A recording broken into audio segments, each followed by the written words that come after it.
How do you come to Morocco? What is it like living in Morocco? How do you study in Morocco? What language? All of those Morocco related questions, and I'm here to answer all of that for you guys. Why are people so comfortable with saying bad things about me to you? It is weird. What was your worst experience you had in Morocco? If you are a girl coming to Morocco, just try to be very careful. Mon ami, hey, ma belle, chocolat, da da da da.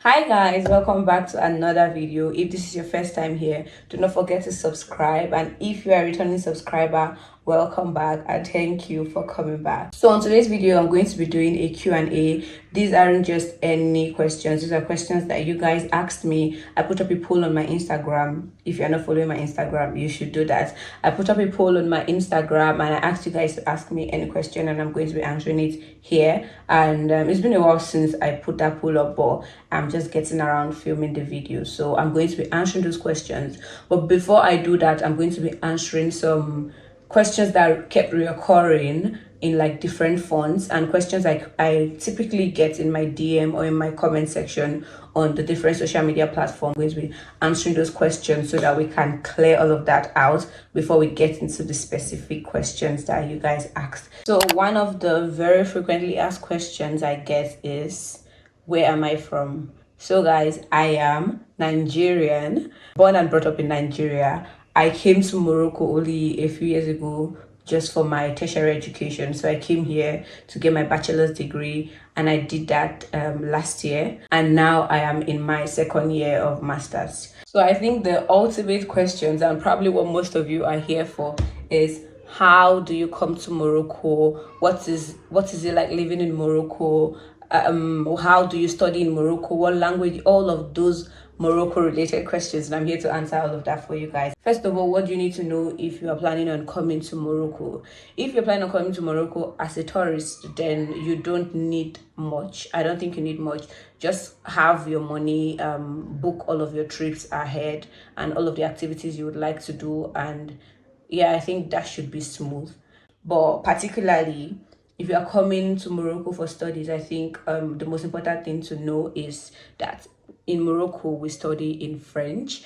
Most of the schools, especially the public schools, are in French. So if you are not a French speaking native, then you would need to learn French before coming to study in Morocco. Or if you come to Morocco, you take out a year just like I did and learn French, and then you get into the schools. But the official language in Morocco is the Darija. It's a dialect of Arabic that is spoken in Morocco. However, like when we talk of like the administrative language, so like when you go to banks and schools and all these other like official buildings and paperwork, they are all done in French, or most times French and Arabic. So if you understand Arabic, I think you can integrate easily here, and if you understand French, you can integrate easily here. There are people who speak English. In fact, a good population of the Moroccans, especially the young ones, speak English. However, when it comes to like school and stuff, you would need the French, because we write and read and do all of that in French. I get asked a lot, oh, how do I come to Morocco? I have a friend I want to come to Morocco. I want to come to Morocco and study. So for myself and most people that I know, we are here on a scholarship that is sponsored by your country, so by your federal government. So I think for Nigeria particularly, which is where I am from, it is a scholarship under the Federal Ministry of Education. So you just go on Google and you check for scholarship, Federal Scholarship Board, and then you see the different scholarships that are available in Nigeria by the federal government and to which countries, because there are numerous countries that they offer these scholarships. And then you would see on the website how to go about applying and all of that. That was how I did it. So that is how you can do it. If you want to come as a paid student, so if you want to come maybe to a private university, I think you just directly apply to the school, and if you get accepted, you do your visa process. And yeah, I don't think it should be a long process if you are coming and you are paying for your education yourself. And for other countries, it is the same thing. Most of the people that I know here from different parts of Africa, we all came here under our different federal scholarships. So just go to your federal ministry website for your particular country and check for the scholarships available in your country and what countries they are available in, and you might just find Morocco there. So that is that about coming to Morocco. I am not a travel agent, so I don't really know much on this stuff, but this is what I know, and you can do further research on this. So I also get questions about how is Morocco, how is living in Morocco, what is the cost of living in Morocco like. Guys, it's going to be very hard for me to give you like a straight figure in terms of the cost of living, because just like every country, it really depends on what city you are in, where you are in, what your lifestyle is like. So it will be difficult to give an objective answer. However, I would say when it comes to food, I think food is quite affordable in Morocco. I think where it might get a bit pricey is the housing, but that also depends on where you stay. For the most part, I spent all my 4 years, my first 4 years in Morocco in Rabat, because that was where I got my bachelor's degree.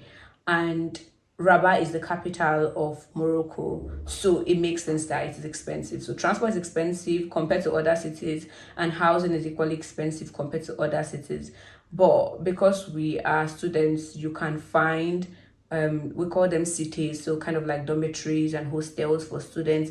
But that is usually not. It doesn't usually go around to every student, because there are just a few of them compared to the number of the students. So you can try that out, and if you don't get into the hostels, then you can start looking into getting like your own personal accommodation, and you can live with friends just to help with the cost. However, I would say a good average for a student, I would say, should fall around 800 to 1,500 dirhams per month.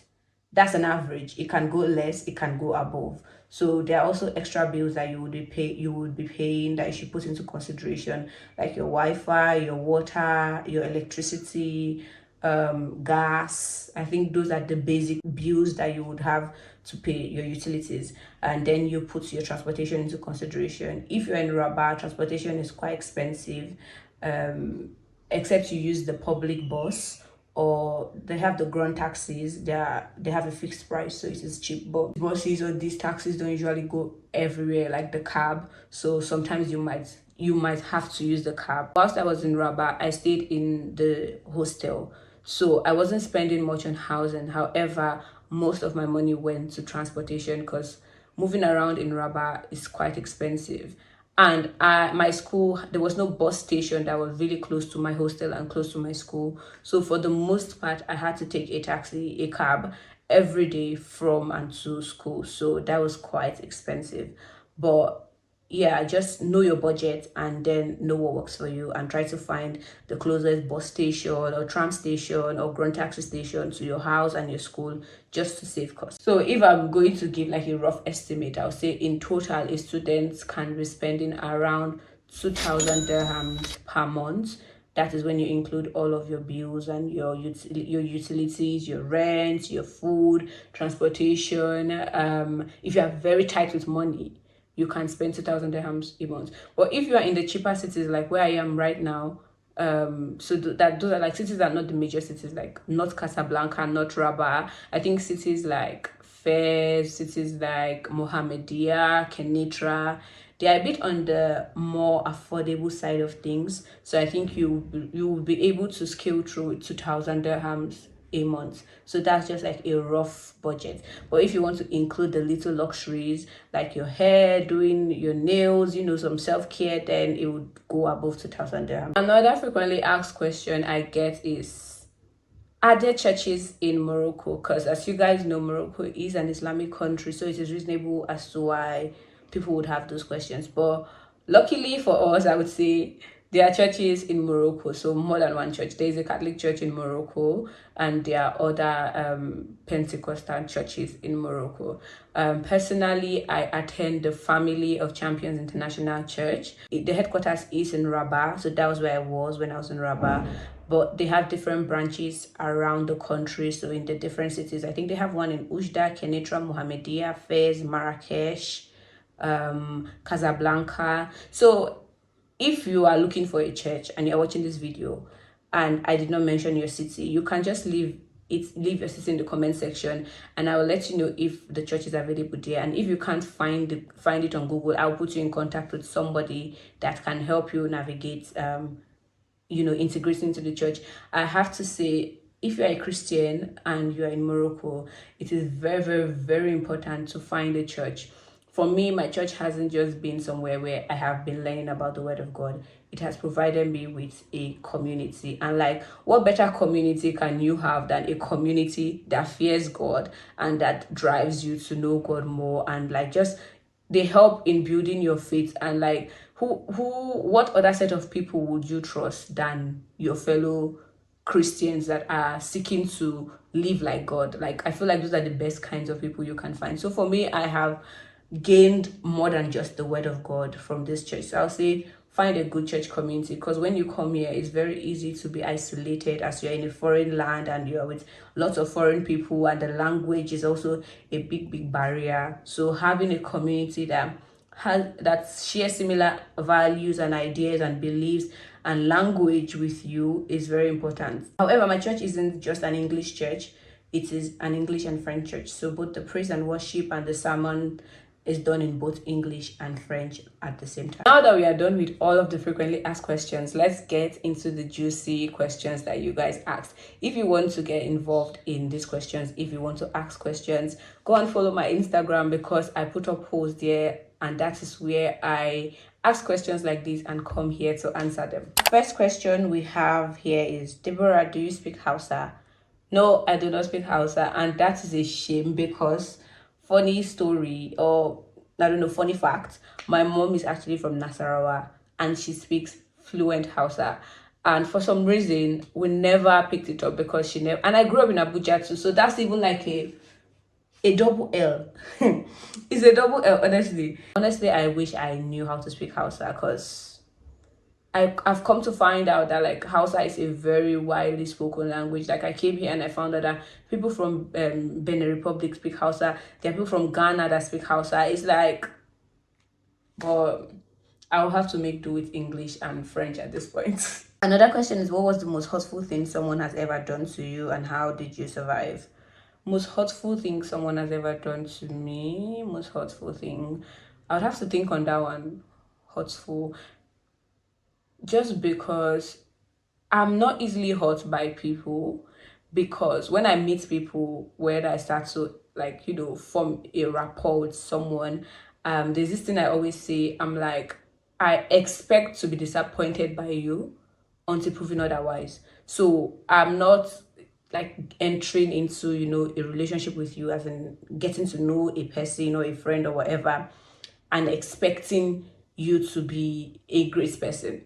No, I'm expecting you to be human, and I'm expecting you to be flawed, until honestly, I'm almost expecting the worst until you show yourself and prove me otherwise. So it's hard for me to be hurt, because when you do something and I'm like, it's not like I did not see that coming, you get. So I'm not really hurt. In terms of hurtful things that have been done to me, I don't think I can remember any. Another question is, how to know a bad friend according to me. This is a very good question, because if you know me, you know that I am very, very, very specific with people I call my friends. There are people that I'm familiar with, there are people that I'm cordial with, there are people that I am friendly with. But for me to call you my friend, it's a big deal. I have a lot of boxes you have to tick for you to be my friend, just because once we are friends, like, we are locked in. Like, if I call you my friend, we are locked in. So how do you know a bad friend? I would say one of the biggest things to look out for is someone who is truthful. So someone that is dishonest, that would be the opposite. So a bad friend is someone that is dishonest. So you can tell that from just when you're getting to know them initially. They'll say a thing, and maybe you later find out that either they did not tell the full story, or they were just outright lying. So once you start to see like they lie a lot, I feel like that is a bad friend, because I can never trust you, and relationships are built on trust. So if I can never take your word for it, if I can never trust you, like, you can't be a true friend to me, because I'm unable to really open up to you or really talk to you about stuff, because I do not trust you. So I think for me, lying is a big red flag. Anyone that is a liar, a dishonest person, I can't be friends with you. I think you check for people who gossip a lot, people who talk bad about people behind their backs a lot. Guys, run away, because today they are telling you about someone and tomorrow they'll be telling someone about you. Run away. And I know we all kind of like, talk to our friends about things and about people, but I'm talking about someone who talks negatively, like not just like, oh, this happened to this person. No, like, this girl, if you see her, so black and ugly, her leg is this, her head is that, those type of people. Or do you know that she said this to me? That's another one. People that tell you a red flag, or like what's the question? How to know a bad friend? A bad friend is someone who is always coming to tell you, oh, this person said this about you. I heard that about you. I heard this about you. Why are you always the one hearing? Why are people so comfortable with saying bad things about me to you? It is weird. It is weird. Like, not once, not twice, but always. You are always seated among people that talk bad about me. 9 times out of 10 you are indulging. Because personally, for me, people don't come to tell me trash about my friends. Like, people, it's either they don't talk about my friends at all, or they sing their praises to me. Nobody's coming to tell me trash about my friend, because I will be there defending that friend and I would not even have it. So that someone is so comfortable, or different people are so comfortable constantly telling you about me, like saying bad things about me, you are not a good friend. I don't think I've ever experienced it, but I hear about it a lot and I'm just like, I think a bad friend is also someone that is constantly, envious and jealous of you. And, all these people that constantly have like side jabs, like just like little comments. It's like you're talking to someone and like, oh my god, your skin is so nice. Do you know how much she spends on her skin? It's not, with the money she spends on her skin, it has to be nice. Like, some people that are kind of like just always throwing small jabs, like, those are signs of envious and jealous people. Stay away from them. Also, a bad friend is someone that cannot like make sacrifices for you, or someone that cannot even go out of their way even a little bit for you. Very bad. Someone that is very selfish, even when it comes to you, their friend. That's a bad friend. Another question is, what was your worst experience you had in Morocco? Guys, don't get me wrong, Morocco is nice and all, but just like every other country, there are pros and cons, and Morocco is not an exception. I tell you that for free.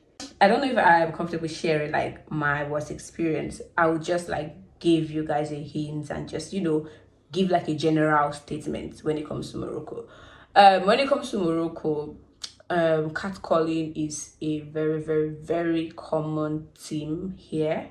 Men are very pervy, but some of the men are very pervy, and they are very, I don't know, it's like when they stare a lot, and not in it like just staring to look at you way, but like staring like to see through your clothes type of way, very like uncomfortable way. So I think if you are a girl coming to Morocco, just try to be very careful. Try to cover up as much as possible, especially if you are going to be walking on the street. Especially as a black girl, I don't know what it is, but I know that the Moroccans experience it. I've seen some of them talk about it online, but I think we as the black girls here, we experience it even more. Try as much as possible to also not take them seriously. Like sometimes when they are calling and when I mean, hey, my belle, chocolat, just keep going and not minding anyone. Try to not walk alone as much as possible. Try to not walk in like corners and aisles that are empty and stuff like that. Try to not be out too late at night alone, even with friends. Once it's getting dark, just try as much as possible to not be too late. Be careful with the cabs and the cab riders, and gauge their energy. Most of the time, if you enter like a taxi, try to stay behind and not in front if you are alone in the taxi with the driver, because sometimes they can be very weird. So if you can guess my experience, you can guess my experience. But yeah, someone is wishing me good luck. Thank you very much. My favorite activity is outside school. I love visiting restaurants. I like the whole experience of getting ready, going to a restaurant, trying out the food, and chatting with my friends. Like, that's my definition of a great fun day. I also want to start incorporating some like active like activities like tennis and Pilates, and I'm actually going to register for the gym, guys, this month. So things like that, I want to start loving those things as well. I also love watching movies. Like, you guys should know, you can see it on my vlogs, I'm almost always having a series or a movie that I'm watching. So I also love watching movies, and I'm starting to love playing the guitar. So I don't know if I can put that there, but like I think it's one of those like cute activities, like oh, what do you like to do outside school? Oh, I play the guitar. It's giving it's giving vast, it's giving, you know, she's a serious girly. But yeah, I'm not like so good at it that I love it. For now, it's still like, you know, beginning at this age. Hey, I've forgotten the English word. It's like growing pains, and it's still growing pains for me and the guitar right now. Like, it's not necessarily purely enjoyment because I'm still learning it, but I love it thus far. How are you navigating through life living abroad away from your family? Guys, I have to say, I'm not the type of person that like, I'm not, I don't get homesick easily. I don't miss home a lot. Like, I was in boarding school throughout my high school, and I remember the first day they brought me to boarding school. Unlike other children, I mean, they were crying. Like, that wasn't just one. They were crying and stuff. Like, when they brought me to boarding school, when my parents and my siblings came with me to the hostel, after they had laid my bed and arranged my locker, I was like, when are you guys going? I want to lie down on my bed. And my mates were crying. I was like, you guys, I want to lie down on my bed. I want to open this cornflakes and milk. You guys should go. So I'm kind of used to not always being at home, and not always being around family. Although my sister was in the same high school as me, but still, like, I'm kind of used to it. So it took me, I think, after my first 3 years in Morocco before I started missing home. So now I'm at the point where I really, really, really miss home. And it's majorly the food because, guys, rice, spaghetti, and potato is basically what we are rotating over here. Because, yeah, that's a whole different story. However, I majorly miss the food, and then I miss my family because we are a very close-knit family. So it's been, what, 5 years? Yeah, so I miss them at this point. But how do I navigate through life? I talk to them a lot on the phone, so it doesn't really feel like I'm not there until like maybe certain things happen, and then I realize, it's just phone, we can't really touch each other physically. And also, I think there's an advantage to it in the sense that it helps you grow up faster. You start to take a lot of responsibilities quite early. I know how to do my grocery shopping. I know how to, you know, like, take care of my own home, like, you can say home. Like, I can take care of myself. A lot of things I do myself because I have been forced to do them, and it has made me, like, you know, develop my social skill because you are not an island, you need people. Before, when I was back home, I did not really have a good social skill. Like, people that know me from high school know, like, it was just me and my friend group, and that was it. Like, I wasn't really, and it's not necessarily because I didn't want to, part of it was because I didn't want to be too friendly, but like, that was not the major reason. The major reason was I just really never knew how to like make friends. And most of the friends I had, I don't even remember how we became friends, but somehow we just became friends. So I don't know how to like initiate the whole becoming friends with somebody, you know, situation. For me, it always used to be like, it's either we are buddies, like we're friends, or we are hi hello. But now I've learned like they can be in betweens. There are people that I call on when I need certain things, when I need information on certain things, and there are people that I call on when I need to hang out. There are people that are my actual core community and friends. So I've learned like to build that social skill and how to build like my own small community. So with that, with having that community, you kind of feel like you have, you know, so like a shadow of like a family outside of like your actual biological family that you don't have when you are here in Morocco. So far, that's how I have been navigating it. And I think I've been blessed with like great people, honestly. Like, I have wonderful people around me. You guys have not met all of them, but like, they are awesome, I tell you. Like, they've made, you know, living in Morocco a very great experience for me, because I think people are a big part of your living abroad experience. that is all for this Q&A. I hope it wasn't too long, and I hope you guys enjoyed it, and I hope it was informative and entertaining at the same time, because that's always the aim for me with my videos. I want to, let it be a bit educational and informative, but also like fun and entertaining, and a form of relaxation, because personally that's why I watch YouTube. If you have more questions, do not hesitate to leave them in the comment section. I'll be there and I'll be answering, and I want to chat with you guys, and I want to let's form a rapport, let's have our own little community here in this YouTube scene. And yeah, thank you for tuning in. Thank you if you're a returning subscriber, like I said before. If you have got to this point of this video, thank you very, very, very much. Don't forget to like, comment, and subscribe, and share this video with anyone that you think might need any of the information that I passed in this video. And I will see you on the next one. Bye.